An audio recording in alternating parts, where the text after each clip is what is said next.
It is hard to believe, but this week marks the start of Florida's annual legislative session. And if it seems like we just finished a session, well, yeah, that 2025 60-day session that started in March, it actually ran 105 days and ended not in early May, but in mid-June.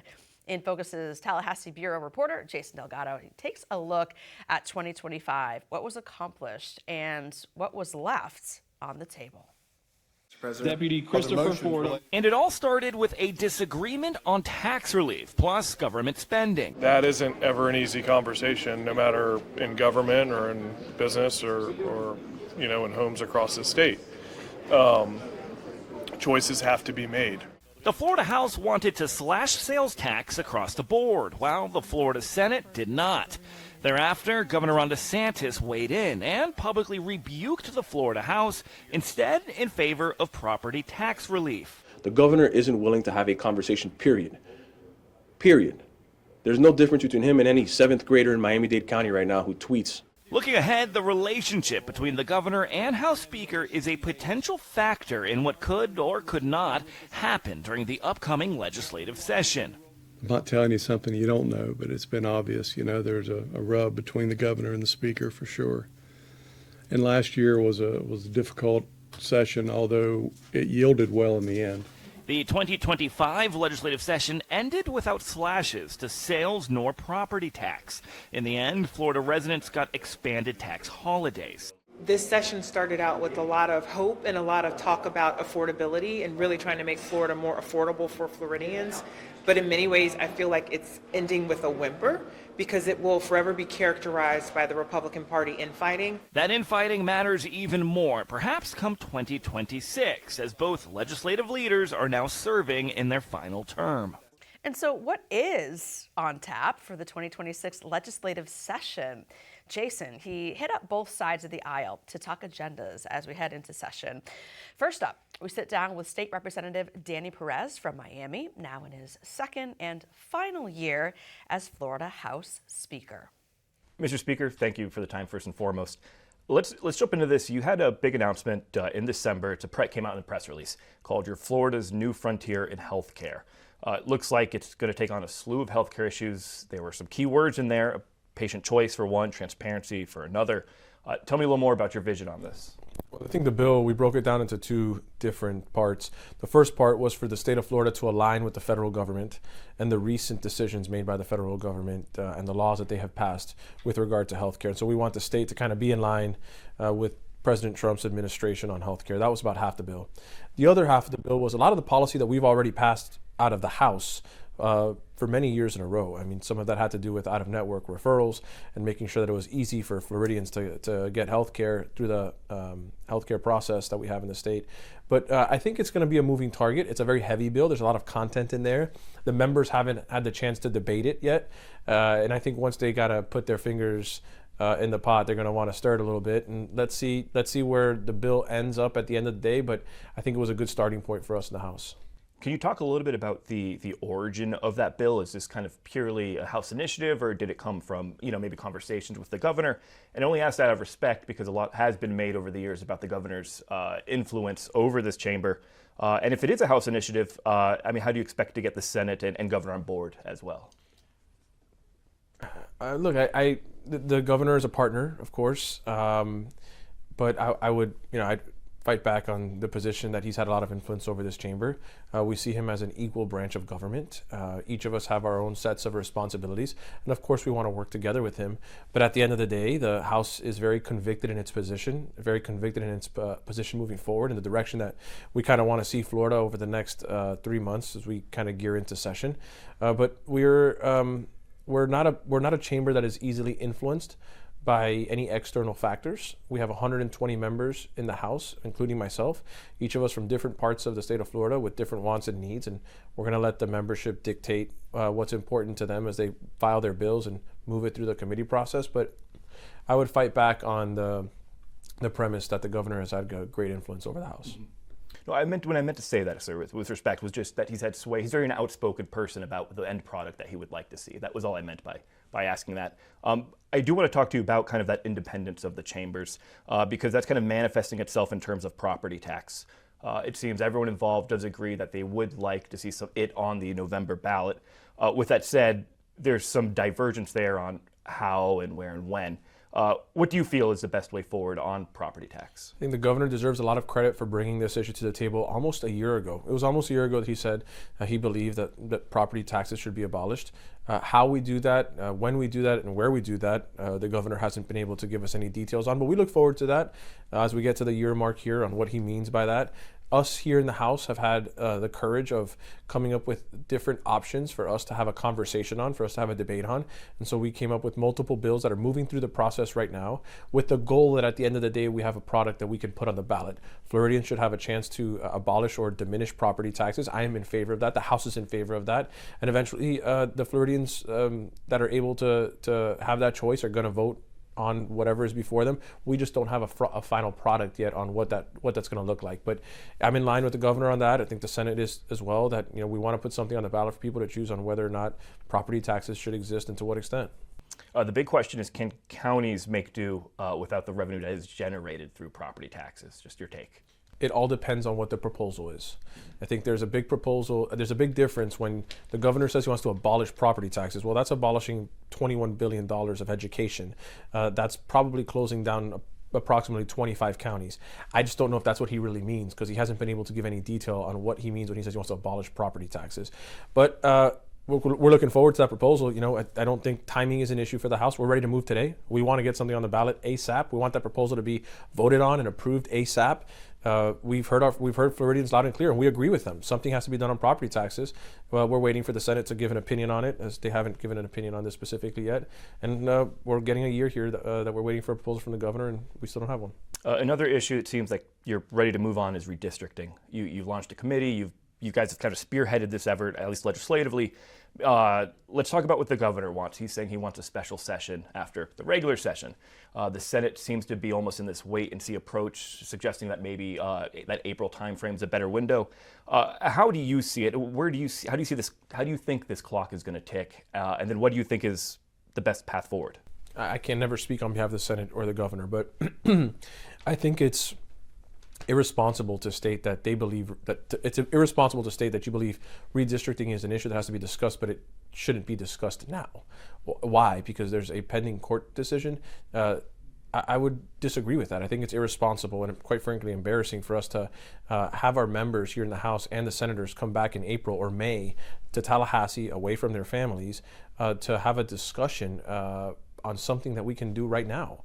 Redistricting can take place right now. We haven't started to draw a map, but our committee process for redistricting has started to take fold. And I can tell you that on behalf of the House, we're going to get a map out during regular session, and we're going to vote it out, and we're going to send it to the Senate. And if they don't want to take that up because they want their senators to come back in May, that's a decision that the Senate president's going to have to make. But I disagree with that decision. Do you see any risks involved with redistricting? Perhaps it might even bring in more opponents, Democratic opponents, against GOP districts. Do you see any sort of risks or concerns in that kind of finished product of a map? That's not a part of our equation on whether or not to do redistricting. We believe that a recent court decision gives us the ability to reconsider the lines for the congressional districts, and we're going to take that opportunity. And what the outcome of that may be towards one side or the other is not something that is part of of what we're factoring in this problem. Mm-hmm. Let's talk a little about the relationships that you have in this building. Last year's session went 105 days, typically a 60-day session. Any chance of that happening again, or kind of has there been any sort of mended relationships or kind of conversations that you think might bring about a more efficient legislative process? I'd love to end on time this year. I would have loved to end last year as well. We almost ended on time last year, and the Senate and the House had come to an agreement. And then after coming to an agreement 3 days later, the Senate backed away from the deal. So look, I don't know what the future holds. Do I want to get out of here on time? Of course. And we should be able to do that. We just have to move decisively, move quickly. And the House has been known to do that. But of course, it takes two to tango. And so we would need the Senate to do the same. I don't know where they're going to be on that. I think it's something that interests me as well. But hopefully we can end on time. That's the goal. Then my final question for you, Mr. Speaker, is you, sir, are termed out after this year. Any future plans, anything on your mind state senate, Congress, something else, back to the beaches on Miami? I definitely want to go back to Miami. I miss home. I miss my wife. I miss my kids. It's been 9 years since I've been in Tallahassee, so going home is definitely part of the plan. But I think only God knows what my future holds, and whatever it is, I'm going to abide by that plan. But for now, it's my job as Speaker. It's an honor to be the Speaker of the House. It's an honor to represent my colleagues. I don't take this job lightly. It's a serious job, and when this job is done, we'll see what job is next and kind of take it day by day. So you just heard from Republican House Speaker Danny Perez on his outlook. And now we head across the aisle. Here is Jason Delgado with Florida House Minority Leader Fentress Driscoll. Leader Driscoll, thank you for joining me. I am curious, going into the 26th legislative session, what are the priorities of House Democrats? And then what strategy do you have to work with House Republicans who clearly hold the majority? Well, the House and Senate Democrats recently rolled out our affordability agenda, and it focuses on lowering property insurance costs, lowering housing costs, generally trying to make Florida more affordable for people. It also looks to cut back on some of the wasteful spending and corruption in the DeSantis administration. So these are the things that our community asks us to work on when we come here. And I hope that the Republicans would listen to the people of Florida and hear what they need. And I'm always willing to work with anyone who's willing to work with me, regardless of their party. I think affordability issues are nonpartisan, and so hopefully we can work together to get some of this done. Speaking of working together, the House Speaker, Danny Perez, he rolled out what appears to be his priority, and that is the Florida's New Frontier in Healthcare agenda. Is that something, I don't know if you had the chance to look at it, have you? And then two, is this something that House Democrats are on board with? Generally, no, we're not. And I got to hand it to the Speaker. He knows how to come up with a snazzy name, man. But when you start to peel back the layers of the onion, you see that it would make healthcare more expensive, make it more difficult to find, and potentially less safe for patients. So, for example, it would allow physicians or doctors to supervise an unlimited number of physician assistants. That doesn't make any sense to me. That makes healthcare potentially risky for patients. If you look at some of the rollbacks to SNAP and Medicaid, or some of the political gotchas in there, it says that you can't direct those funds toward undocumented people. Well, they already don't go to undocumented people, so that's just red meat for the base. When you look at how it defunds organizations that provide critical services like Planned Parenthood, then you're talking about preventing communities from having access to like prenatal care or to cancer screenings or to other services that Planned Parenthood provides. So far, I'm not a fan of this bill. I think generally my caucus is also down on it. I worry about what it would mean for healthcare in rural communities and poor communities where healthcare is already difficult to find.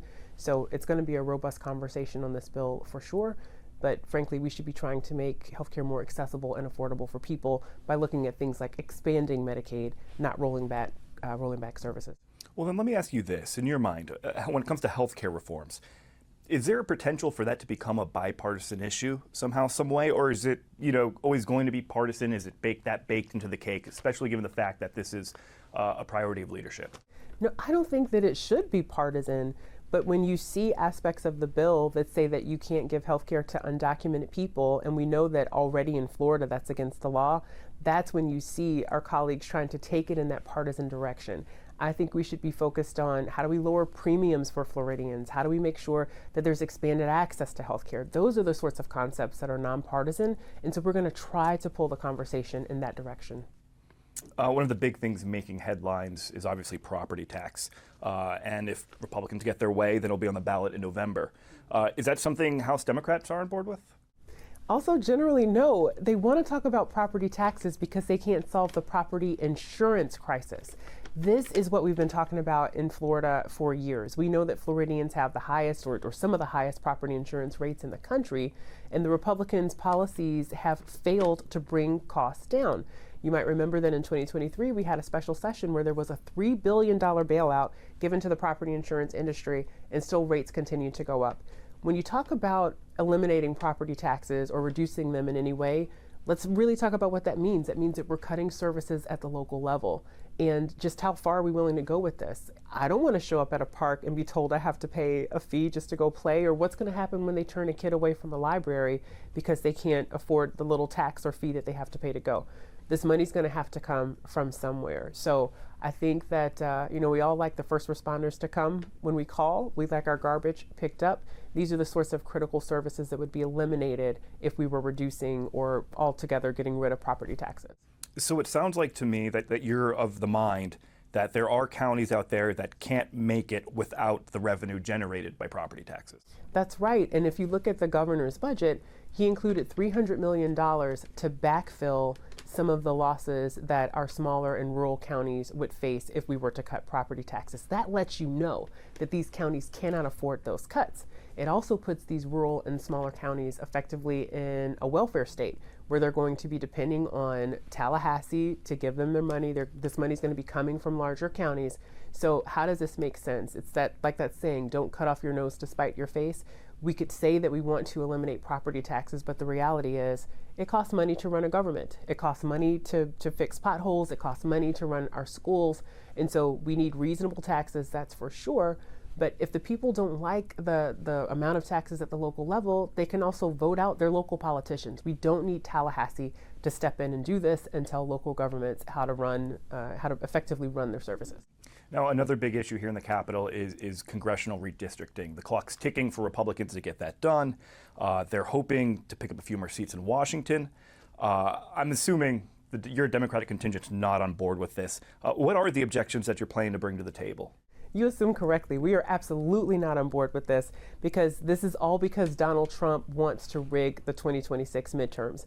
The president says, hey, I want to maintain a Republican majority through the 2026 midterms, and then you had Republican-led states jump to it and say, okay, we're going to do mid-decade redistricting. This is wrong. Frankly, it's illegal under Florida's Fair Districts Amendments, which were overwhelmingly passed by the people of Florida and added to our Constitution in 2010. When I look at what this is, it's so cynical. Like, this is the cynical swamp-like behavior that people hate about politics. If Donald Trump wants to maintain a majority in the midterms, then he can make his case to the American people for why his party should still remain in charge of Congress. But the people should pick their politicians. Politicians shouldn't pick their people. We should not be engaging in mid-decade redistricting, period, full stop. I'm curious what you think about when it comes to the outcome of redistricting. Should that get done? In theory, Republicans would almost have to bring in some Democratic registered voters into their districts. In your mind, is there a world where Democrats, after redistricting, could be better positioned to be more competitive in some of these districts? You know, it's possible, but I think the main thing is that we shouldn't be engaging in redistricting anyway. Like, that doesn't take place unless and until we've done a census, and that is something that we do every 10 years. We have these maps. The courts have been deciding, making decisions about these maps. We need to move forward with the maps that we've got. And listen, when our kids play sports and they're losing, we don't get to run out on the field and change the rules. That is effectively what the Republicans are trying to do here, and it's wrong. Now, Leader Driscoll, you are termed out of the Florida House, and you're listed on the Divisions of Elections website as a candidate for State Senate District 16. So let's talk about your future. Is that still your plan moving forward? Otherwise, what does the future look like for you outside of your leadership? Yes, I do intend to run for state senate. Floridians are facing an affordability crisis, unlike anything we've seen in recent years, from rising housing costs and property insurance costs, healthcare costs, groceries, you name it, everything is more expensive. And so I intend to use the experience that I've gained in my nearly 8 years in the Florida House and 4 years as leader to bring that to bear and to fight for the people of District 16. And I think that it'd be incredible to continue my service. I was inspired to run for office when I was a young girl participating in the Florida Girl State program. I was in high school, and I learned about how government and policy could be used as a force for good in people's lives. And I've certainly been able to do that in my time in the House, and I'd like to continue that in the Senate. The 60-day legislative session that kicks off this week, and that is on Tuesday, of course. Session will be kicked off by Governor Ron DeSantis' annual, and this year it's actually, his last State of the State address, and committee meetings will continue alongside floor proceedings through March 3rd, and then the final 10 days will be all legislative activity on the floor. And sine die is set for Friday, the 13th of March. And we will be watching the legislation as it makes its way through committees and onto the floor of the legislature. And plenty of interesting things going to happen in the next 60 days, that is for Sure. Thanks for watching our YouTube channel. To keep up with important issues impacting our communities and hear more conversations with the people who are shaping the future, subscribe to our channel. You can also download our app or find Spectrum News on your TV for balanced, in-depth political coverage and more.